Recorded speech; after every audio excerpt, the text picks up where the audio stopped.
नमस्ते, मेरा नाम डेविड है और आप द ललन टॉप देख रहे हैं। कुछ दिन पहले जम्मू कश्मीर में एक कश्मीरी पंडित सरपंच अजय पंडिता की हत्या कर दी गई।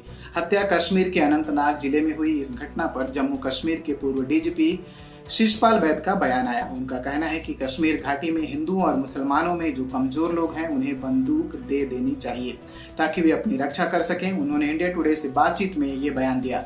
सरपंच अजय पंडिता की हत्या के बाद से कई कश्मीरी पंडित हथियार देने की मांग कर रहे हैं। उनका कहना है कि घाटी में हिंदू आतंकवादियों के आसान शिकार हैं, ऐसे में सरकार को उन्हें हथियार देने चाहिए। पूर्व डीजीपी ने कहा कि कश्मीरी हिंदुओं में सुरक्षा का भाव जगाने के लिए सभी विकल्पों पर विचार करना चाहिए। इसके तहत उन्हें हथियार देने पर भी काम होना चाहिए। वैद्य का कहना है कि कश्मीरी हिंदुओं को हथियार देने के साथ ही ट्रेनिंग भी दी जानी चाहिए जिससे कि वे आतंकी हमलों से अपनी रक्षा कर सकें। उन्होंने कहा, कश्मीर घाटी में अल्पसंख्यक हिंदू समुदाय और मुसलमानों के कमजोर लोगों को हथियार और ट्रेनिंग देने में बुराई नहीं है। घाटी में गांव रक्षा समितियां बनाई जा सकती हैं, हालांकि इसके लिए विस्तार से योजना बनाने की जरूरत है। कश्मीर घाटी में गांव रक्षा समिति बनाना मुश्किल है, लेकिन ये असंभव नहीं है। वैद्य ने अपनी बात के पक्ष में 25 साल पुराना एक उदाहरण भी दिया। उन्होंने कहा कि 1995 में वे उधमपुर में एसएसपी थे। उस समय उन्होंने बागनकोट नाम के गांव में पहली गांव रक्षा समिति बनाने में भूमिका निभाई थी। वो इलाका 90 के दशक में आतंक से जूझ रहा था। इसके बाद जम्मू कश्मीर सरकार के आदेश के बाद जम्मू की चिनाब घाटी में भी इस तरह का काम हुआ था। उन्होंने कहा कि कश्मीर घाटी से कश्मीरी पंडितों के पलायन के बाद आतंकी चिनाब घाटी में अल्पसंख्यक हिंदुओं को निशाना बनाने लगे थे।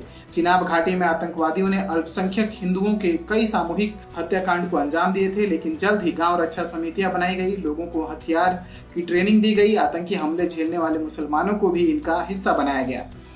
वैद्य ने बताया कि यह फार्मूला काफी कामयाब रहा। इसके चलते चिनाब घाटी से हिंदुओं का पलायन रुक गया।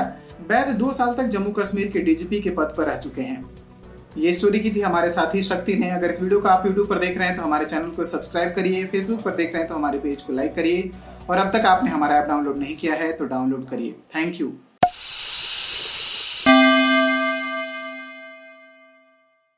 दी ललन टॉप मतलब आपकी खबरें पढ़ने का एक्सपीरियंस बदलने वाली वेबसाइट। यूट्यूब और फेसबुक पर भौकाल काटने के बाद अब बारी है ऐप की। ललन टॉप ऐप जो लॉन्च होते ही कुछ ही घंटों में बन गया था नंबर 1। प्ले स्टोर से एंड्रॉयड ऐप इंस्टॉल कीजिए और जुड़े रहिए ललन टॉप खबरों से। अब एक ही जगह पर मिलेंगे पॉलिटिकल किस्से, ललन टॉप शो, चुनावी कवरेज, पड़ताल और आसान भाषा में। पाइए ललन टॉप की वीडियो सबसे पहले, फेसबुक और यूट्यूब से भी पहले। खबरें और वीडियो का आपको मिलेगा नोटिफिकेशन। बड़ी खबर हो या फिर हो किससे, सब आपके फेवरेट सेक्शन आपको हैं बताने। इतना ही नहीं, क्रिकेट मैच का स्कोर और इलाके में मौसम का जोर भी जानिए। आज ही गूगल प्ले स्टोर पर जाइए और दी ललन टॉप ऐप इंस्टॉल कीजिए।